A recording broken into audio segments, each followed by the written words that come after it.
7 offers, 1 day on the market, a sale at 104.3% of list price, plus a strong backup contract ready just in case. When a home sells this fast and for this much, other homeowners start paying attention. On the next episode of How to Sell Your Atlanta Home with Sage and Grace, we will bring you the full case study. We're talking with the home sellers who made it happen. Selling a home isn't just about putting up a for sale sign. It's about strategy, marketing, and negotiation. But how do you know if you're making the right moves? I'm Judy Jernigan, recognized among the top 5% by the Atlanta Realtors, and your host of How to Sell Your Atlanta Home with Sage and Grace, Smart Homeowner Strategies, Successful Real Estate Sales. With a background in broadcasting, negotiation, and education, I bring a unique perspective to home sales, helping homeowners sell faster for top dollar and with less hassle, while understanding not just the financial side, but also the logistical and emotional considerations of a move. This show helps you plan ahead, navigate the market, and work more effectively with a realtor like me. You'll get expert insights from my guests, plus real actionable strategies to sell with confidence. Now, here's the show, moving you forward with sage advice and grace. I'm joined by Jessica and David Rossi, the homeowners behind one of the most successful recent sales in their community. Together, we sold their home 8 times faster than the area average, with 7 offers in 36 hours and a final closed sales price at 104.3% of the original list price. I even secured a strong backup offer just in case, because if you have a backup plan, you're less likely to need it. This is the second home my team sold quickly in recent weeks in the same community. The other went under contract in 1 day and also closed above list price. Yes, it's a high demand area with great schools, but these homeowners also made really smart and strategic choices. In this episode, Jessica and David walk us through how they worked with me and prepared their home, what upgrades made the biggest impact, what they chose not to change or could not change, and what it was like navigating several offers, the due diligence inspection period, and the closing table with me as their listing partner and ally. Their insight will help future home sellers consider exactly what's worth doing and maybe what's not when it's time to get your home ready to sell. So congratulations, you just closed on your home. Thank you. So excited for you. Thank you. I was so grateful for the opportunity to help you. You all made so many smart choices along the way, honestly, like so many smart things in what you did do, what you didn't do. Can we start at the beginning? Like how did you all find this home that we just sold? We were looking for a home for us that had certain components. This one was a foreclosure in a really nice neighborhood and checked all our boxes. So you bought a foreclosure. How many years ago, roughly? It was 14. 2010, 2011, so it was at the time when that was more the norm, unfortunately, than the exception. Nice. Okay. So you bought it, you moved in. How did you decide what to start tackling? It had several projects. I know you did a lot of projects. Tell us what you did and how you decided what you were going to do? All homes have no shortage of projects. That's very true. There's always projects to do. Mm-hmm. We really prioritize the places that we spent a lot of time in. So we spent a lot of time in the basement and liked to entertain, and so we spent some time updating that.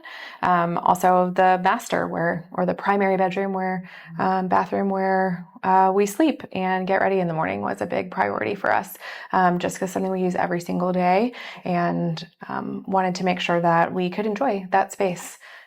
And you did. You lived there for 15 years, Mm-hmm. right? And you did enjoy it. People who I help buy a home often ask me, they're immediately thinking for resale value. And I love that. They're like, well, should we do this or that? And I'm like, well, you plan to live there for a really long time. What are you going to enjoy? Because that is an important component too. I like that you all kept that in mind. Tell me a little more about what you did in the basement. So the house we didn't really start doing renovations until probably after living there for closer to 10 years. And so the basement was very poorly finished by the previous owners. They had built in an entertainment center. It was super 90s. And we built the house in 2010. So we changed it back to a normal room, got some space back in the room, and then just put in easy to take care of flooring, engineered hardwoods, neutral paint colors, and just made it easy to maintain, but then also easy to change the room for whatever we wanted to use it for. Easy to maintain is a good selling point. So good for while you live there, good for when you're selling. So tell us what all you chose to do up in the primary bedroom and bathroom. So the primary bedroom and bathroom completely changed the bathroom. The shower was tiny. I think it was like a 2 foot by 2 foot stall. Bathroom was awkwardly placed inside there as well. The toilet was, so we knew we wanted an enclosed toilet just for some privacy, and then we knew we wanted a shower that was, you could stand in and not touch every wall. But then again, same thing there. The lowest maintenance possible with the finishes, the flooring, colors on the wall. It's easier to keep clean with easier maintenance. That was the goal, to make it usable but user friendly. It was easy. I can see that it would be easy to keep clean, but it was also gorgeous. I counted shower heads, was like a dozen shower heads. Yeah, we went way over the top on the shower because we never used 7. tubs. Yeah. Okay. Yeah, we don't use tubs. It had a big jacuzzi tub. We never used it. The house we're in now has a jacuzzi tub, and we're never going to use it. So we knew for resale that we wanted to go over top of the shower so you forget that there's not a tub in there, and just a shower that has everything, a spa experience. You mentioned you had a friend who did the custom cabinetry vanities. Mm-hmm. Yeah, so custom vanities with some hidden drawers and some extra drawers you would never know that were there. Stuff to have plenty of organization. You like to have hundreds of drawers. Hidden cabinets on the end. Yeah. Lots of function for us to be able to use the space in different ways. And then certainly after we did the bathroom, we knew that we needed the flooring to extend into the rest of the bedroom. So it was a very seamless experience. Again, the engineered hardwood is really great for us, easy to clean, easy for it to continue to look nice with however much wear and tear, which really helped the master primary suite come together. The floor that doesn't change. Right. It was definitely a selling point when we got to market and sell the home. Everybody loved the primary suite. So tell me about some of the things that you didn't get around to or just chose not to change. Well, in 2018, 2019, we were looking to sell that home or buy something different. And there was a lot of open homes and houses for sale at the time. And so we started, and we knew if we didn't buy another home, we were going to start to gut the house we just sold. But we went through the neighborhood and saw what other neighbors were doing and houses that were selling, and they hadn't touched it since 1980s. Mm-hmm. So that kind of promptly stopped anything that we had planned to do. And so we really focused our attention on another home. Mm-hmm. So, but it was really just comparing to other houses in the area, specifically the neighborhood, of what they were doing and what they were selling for. And we just didn't see return on investment. Mm-hmm. So we didn't. Nothing was broken, nothing needed to be replaced. It was purely just for cosmetics. Mm-hmm. And at that point, we stopped. Yeah, especially the kitchen in particular is not up to date. Original kitchen, very large, beautiful layout, but sunny and cheerful. But we knew in order to do the updates of everything that would need to be revamped, it would be a significant investment, and it wasn't something that we felt like we would get as much of a return out of. And also personally for us, so sorry, I don't cook a lot, so I didn't spend a lot of time in the kitchen, so it wasn't something that that was a driving force and a priority for us. It's still a lovely kitchen. It's bright and sunny and spacious, ton of cabinetry, ton of counter space, but not necessarily on trend with the color palette. Right. But it didn't cause any problems. So I think it was a good choice not to update it, especially because kitchens, you sort of have to go all in. It's all or nothing sometimes. Paint does go a long way, I will say that. But speaking of paint, you all did choose. So when the time came and you were ready to get it on the market, you made a few specific choices. Can we talk about that? Such as you had it painted. Yeah, so we painted the whole house, every interior wall, chose a neutral color, and then carpet as well, new carpeting. Flooring throughout about a third of the house was new. The main floor had hardwoods, but really just gave everything a facelift and a fresh coat to make it move-in ready. It was important for us to be able to have fresh paint and clean carpet to be able to sell it. The house previously needed a few updates anyways, and so that was one way that we felt like we could give it a little bit of love, but also allow for someone who might want to buy it to come in and say, oh, this is not something I have to then do before I move in, so that it could truly be move-in ready for the next homeowner to come in and love it, and then make it their own without feeling like they needed to immediately come in and paint over some really bold color maybe that they wouldn't have loved. Did you all have any bold color? Just curious. We had a red bathroom. Your office was a blue, a chalkboard wall. I had a chalkboard wall and a medium blue. So nothing terribly egregious. Although the bathroom was very red. Yeah. But Still really, really good choice. Yeah. Fresh carpet, fresh paint, just made a nice, clean, Yeah. blank canvas. Yeah, just went back to our apartment days. What do they do to erase the previous tenants? Yes. New carpet and new paint. It's Yeah. true. Smells It new. works. Right. It Looks does. new. It had that new carpet smell. yeah. So you all interviewed more than one agent to find the right person to market and list your home. What made you decide that I was the right fit to work with? So it was sheerly your willingness to come in and tackle some of the projects that we just didn't have time to manage. We just super busy with moving a new home. Work is a little bit sideways for both of us, and we had been trying for 2 months, 3 months to get that house ready to put on the market, and we just didn't make it a priority. Didn't have the time, whatever excuse you want to list. So you saying that you could help with those project management and getting them done and knowing the right people to call was really what. Yeah. And you Once came over. in and did that very quickly also. So that was a godsend to us because it would have still taken us a little while. We would have gotten 3 quotes and then we would have had to be there. And so I won't speak for you. I would have probably drug it out even longer, but you came in and, okay, this person is scheduled here and then here's what's next. And so that really helped us accelerate the timeline that otherwise, if we were doing it on our own, we wouldn't have been at the closing table today. We probably would just be ready to list. So we're really grateful for your help. Oh, yeah, that's a big part of the service I provide and happy to do it. So we started with a handyman. He came out and did a few little handyman things. The cleaners, right, came. We had And the carpet. How did that go?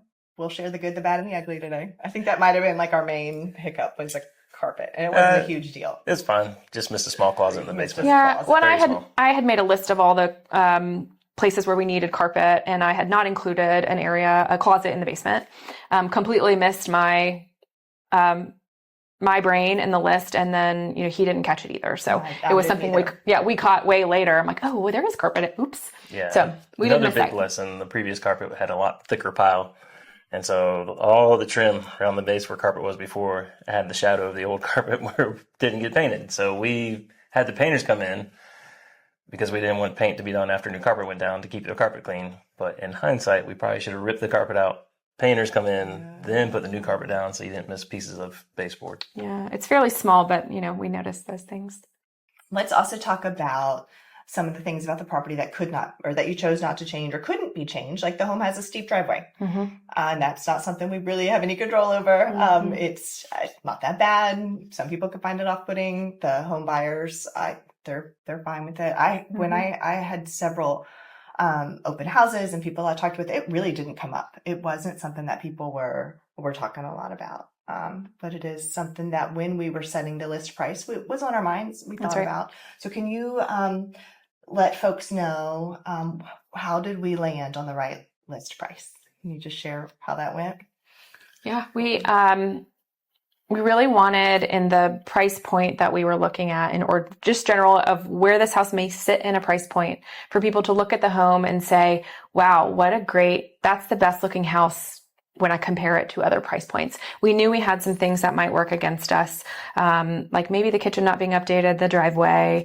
And so we really wanted people to be able to see the home and be like, wow, I just looked at one that was more expensive and this one's so much nicer. And so we were really hopeful that would allow for some excitement, also being in a nice neighborhood, maybe a little bit lower than the standard price point in the neighborhood, I think got a lot of attention. What would you add? So the data that you brought helped tremendously to see what's on the market and what price range, how long within those price brackets the houses are sitting. So that helped dictate as well where we want to land and to be realistic and then not get carried away on what it could bring. Yeah, that conversation we had was helpful. We had the call where we literally looked at every house and all the pictures. I'm like, okay, here are the updates. Here's the price. Maybe we start here. Maybe we look here. So it's a good. We did it on a video call, and I'm glad you all were up for doing it that way. A video call is just a good way to make it interactive, and we can look at the pictures and the details together. And I like it to be a collaborative, interactive conversation, not just me pulling a number out of what might feel like thin air. And I felt like we all did that really well. But you just described really well the notion of comparison shopping. You described it. I'm going to borrow some of your words in the future to try to help people who may follow understand that is exactly what people house hunting are doing. They're comparison shopping, and you all were so smart to set the price where you did. The numbers that we were looking at, I was like, the home could easily sell for about $600,000. You chose to price it. We talked about 590, 585. Mhm. You said, let's go with 580. And it was clearly a really good decision. You had 7 offers in the first day and a half. Mm-hmm. So how did it feel getting 7 offers in the first day and a half? Shocking. It was great. We thought it was going to be quick, but not that quick. How did you process all that information, all those offers? It's a lot of data points. Oh, poorly. I wanted to take the first one. So you were helpful and say, hold on, don't rush. Let's see what else comes in. So you were tremendous help in guiding me, particularly through that, because we were floating 2 mortgages and ready to move on. So I did a spreadsheet, and was that helpful, looking at everything just on a list on the spreadsheet, and we would update it as new information would come in because people made offers, and then they'd improve their offer or change it a little bit and make tweaks. So that was where you could just go to this online spreadsheet to see the most recent where we stood. And usually when you can see everything, I'm a big list person. I like making lists, but when I find they can see it in front of them, there's usually a clear winner, if you will. Yep. We had a backup contract as well. You'll remember there were several really interested, really strong candidates for the home. So can it be overwhelming? Did I keep it organized? What was it? Because it's sometimes getting several offers all at once can be overwhelming. No, you did a great job organizing it, making it easy. So it never felt overwhelming. It was also more exciting than anything. Well, it seemed like you were taking information and then likely filtering a bit of what you shared with us until you had, like, the spreadsheet was really helpful, but you did coach us through different pieces of, like, don't hold on, we've got some stuff coming. Let me gather everything I have, and then we can look at all the options collectively. So that helped take the overwhelm away. I know we were very excited to just lock something in as quickly as possible. Like, we don't want to lose anyone, but we had so many offers that it was, I was confident that we were going to land somewhere. Mm-hmm. Somewhere good. We did. Yeah. Landed somewhere good. So we went under contract.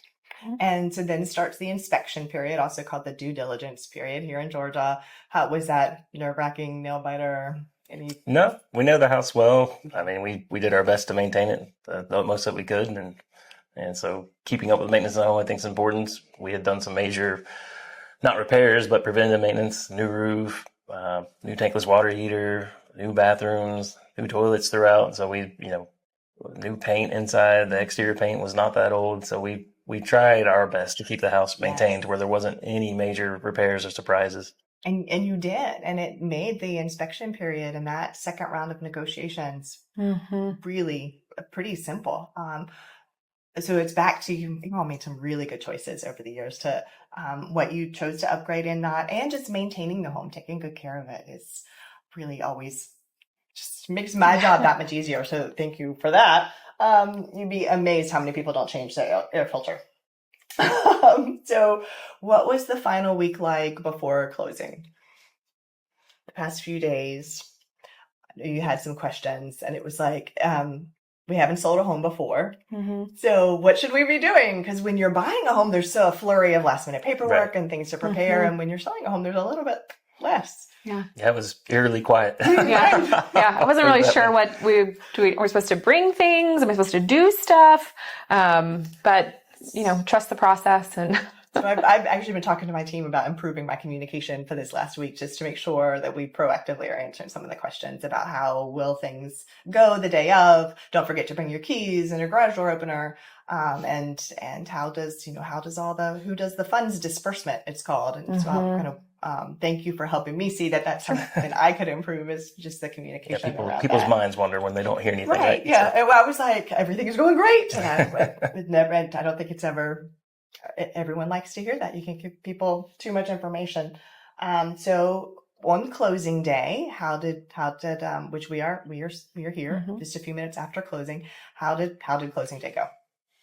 Simple on this side, being the seller. Yeah. Really easy. They just tell us what the proceeds are and where it's going, and that's really it. A lot less. Find some things and get some nice candy on the table, and we're good to go. A lot less to sign, and you get a check rather than having to bring a check. So being on the selling side is nice, right? Yeah. Looking back, what advice would you give other homeowners thinking about selling their home? In hindsight, I wish we would have maybe found you a little bit sooner, because we could have been out of the house even faster, because, again, so helpful to have your help getting it on the market. I know we had questioned really even investing in the paint and the carpet, and if that was going to be worthwhile. And in hindsight, I'm really glad we did it. I think it gave a really nice look and refresh to the home. And I think that's just for homeowners to consider what are you willing to invest in? And I do feel like it was a worthwhile piece. Absolutely. At least, yeah, just fresh paint and flooring, I think went a long way. Absolutely. I agree 100%. Anything that surprised you about the process of selling a home? Not that I can think of. Mm-mm. All right. Fair enough. Would you recommend me and the Sage and Grace team to anyone else thinking about selling a home? Yeah, absolutely. Yeah, sure would. Congratulations. Thank you. Again. Yeah, Thank you so thank you. much for doing this. I'm so Thank you. excited for you. Thank you. My clients, Jessica and David's story is a powerful case study in what's possible when collaborating with the right listing professionals like me and when smart preparation meets strategic marketing. From thoughtful updates like fresh paint and new carpet to making the home sparkle before photos and showings, they made so many right choices. And it paid off. 7 offers, a sale over 104% of asking price, and a strong backup offer in place. This isn't just a success story, it's proof of concept. Who do you know thinking about selling, whether next month or next year? Now's the time to start mapping out your move. Let's talk about how to make the most of your timeline, your home's potential, and this market. I'm Judy Jernigan, founder of Sage and Grace Realty Group. My parents were school teachers, and I follow in their footsteps by educating my clients. My past career in broadcasting and marketing brings you world-class advertising. Let's connect so I can ensure you make confident, well-informed decisions every step of the way. Head to sageandgracere.com to book your personalized strategy session with me today. Let's move you forward with Sage advice and grace. I appreciate your company.